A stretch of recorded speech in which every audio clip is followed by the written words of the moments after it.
Assalamualaikum warahmatullahi wabarakatuh. Kali ini Ibu akan menjelaskan di kegiatan belajar 4, yaitu mengenai pendapatan per kapita. Ini merupakan kelanjutan dari kalian mempelajari metode perhitungan pendapatan per kapita. Nah, apa itu pendapatan per kapita?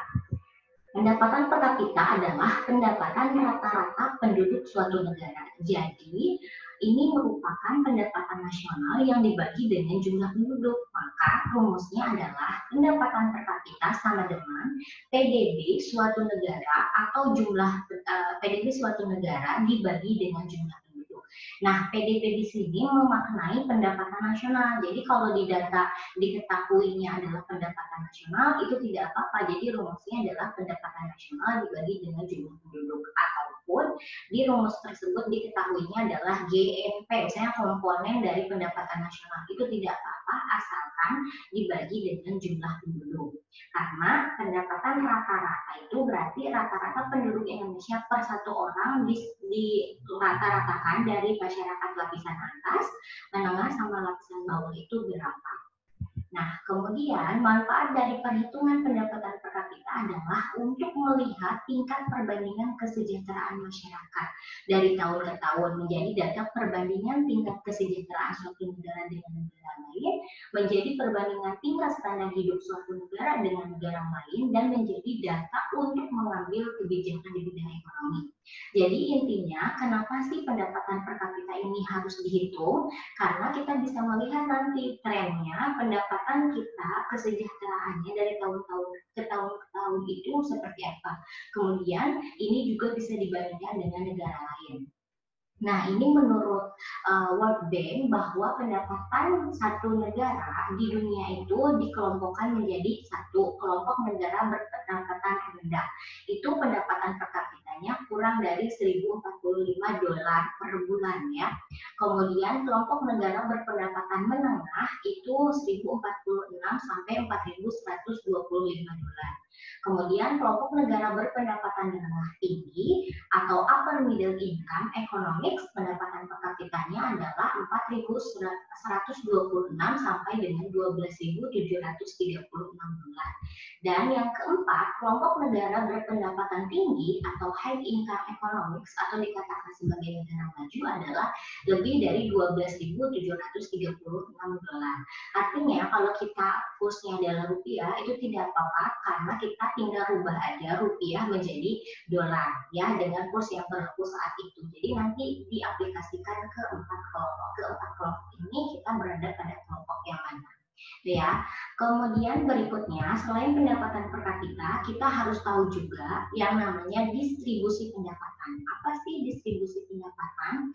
Nah, distribusi pendapatan itu kan pendapatan nasional itu diambil dari masyarakat, kemudian didistribusikan lagi kepada masyarakat ke seluruh pulau yang ada di Indonesia. Nah, itu kategorinya kan harus rata ya. Maksudnya adalah tidak boleh adanya ketimpangan antara yang namanya masyarakat kota dengan masyarakat daerah, atau tidak boleh adanya ketimpangan antara masyarakat Pulau Jawa dibandingkan dengan masyarakat pulau-pulau yang lain, harusnya rata. Nah, kategori untuk melihat kita itu timpang distribusinya atau rata itu ada dua hal. Yang pertama menggunakan kurva Lorenz. Kurva ini memperhitungkan hubungan kuantitatif antara presentasi jumlah penduduk dan presentasi pendapatan yang diperoleh selama kurun waktu tertentu, biasanya setahun. Nah, kurvanya bentuknya seperti ini. Nah, jadi koefisien ini atau ini adalah kurva Lorenz. Nah, kurva Lorenz itu merupakan garis Lorenz ini di sekitar wilayah M. Nah, ini adalah garis patokan. Kenapa disebut Lorenz? Karena yang mengeluarkan teori ini adalah Lorenz namanya, maka disebut kurva Lorenz. Nah, garis M ini adalah garis patokan, kemudian garis vertikal ini adalah presentasi pendapatan, kemudian yang ini adalah yang horizontal penduduk. Jadi kalau misalnya ini adalah garis yang pertama, kemudian satu penduduk misalnya mempunyai data pendapatannya 20%, namun di sini misalnya penduduknya 40%, artinya lebih banyak penduduk, berarti titiknya adalah di wilayah A. Di wilayah A di sini berarti tidak berhimpit ke garis Lorentz. Nah, ini ada kategorinya. Jadi kalau misalnya data secara kenyataan itu menjauhi garis M ini, garis Lorentz ini, maka itu ketimpangan terjadi dalam distribusi pendapatan. Ya, semakin menjauhi garis Lorentz berarti semakin kurang bagus, ya, semakin timpang. Artinya antara yang kaya dengan yang miskin itu terlalu jauh gitu ya.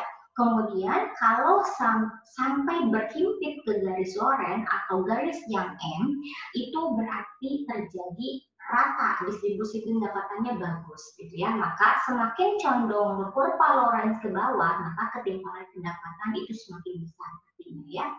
Itu. Jadi ingat patokannya adalah garis yang lurus seperti itu. Itu adalah patokan. Tapi kalau datanya misalnya ke atas ataupun ke bawah, itu tetap jelek ya. Jadi terjadi ketimpangan.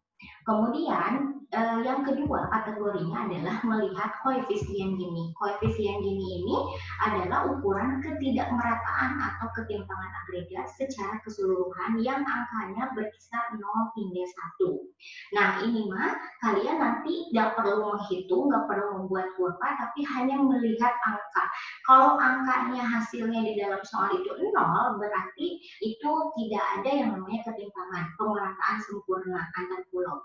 Tetapi kalau misalnya semakin menjauhi angka 0, bahkan sampai ke 1, itu terjadi ketimpangan yang sempurna. Ingat, timpang itu terlalu jomplang antara masyarakat satu dengan masyarakat yang lain, dan itu sebenarnya tidak boleh terjadi ya. Nah, itu mengenai distribusi pendapatan. Kemudian kalian akan juga mengerjakan yang namanya UKBM ya. Nah, UKBM yang kalian kerjakan, LK-nya, lembar kerja 4-nya, Ibu anulir sedikit, kan di sini ada soal nomor 1, nomor 2, nomor 3, nomor 4, dan nomor 5. Karena nomor 1 dan nomor 2 itu tipenya sama, maka Ibu perkecil saja pengerjaannya. Silahkan kalian kerjakan soal nomor 2, ya, nomor 2, kemudian nomor 3 dan nomor 5. Jadi dari 5 soal silakan kalian kerjakan 3 soal saja. Nomor 2, nomor 3 dan nomor 5. Nomor 2 diketahui data GNP. Nah, tadi kan kata Ibu mau itu PDB atau GNP, kalau pendapatan per kapita dibagi saja langsung jumlah penduduk. Artinya kalian hanya tinggal membagi pendapatan nasional di sini dibagi dengan jumlah penduduk berapa ya. Kemudian setelah itu kalian urutkan negara yang terkecil sampai terbesar. Nah, jangan sampai langsung jawaban negara terkecil dan terbesar sampai terbesar, nggak boleh. Tapi harus kalian hitung di pinggirnya di sini pendapatan per kapita Indonesia berapa. Kemudian kalian urutkan. Kemudian soal nomor 3, mengapa pendapatan per kapita antar negara satu dengan negara lain itu tidak sama? Nah, kalian jelaskan kenapa sih antara negara satu dan negara lain berbeda gitu ya. Kemudian nomor 5, gambarkan kurva Lorentz yang tadi Ibu jelaskan. Silahkan gambarkan lagi dan kalian jelaskan apa maksud dari kurva Lorentz tersebut. Oke, terima kasih. Selamat kalian bekerja. Terima kasih banyak bagi kalian yang sudah mengerjakan sampai dengan mengikuti ritme di kelas ini. Dan bagi yang belum, Ibu harap kalian jangan menumpuk ya, karena nanti pekerjaannya akan semakin berat. Jadi harus dicicil. Oke, terima kasih banyak. Assalamualaikum warahmatullahi wabarakatuh.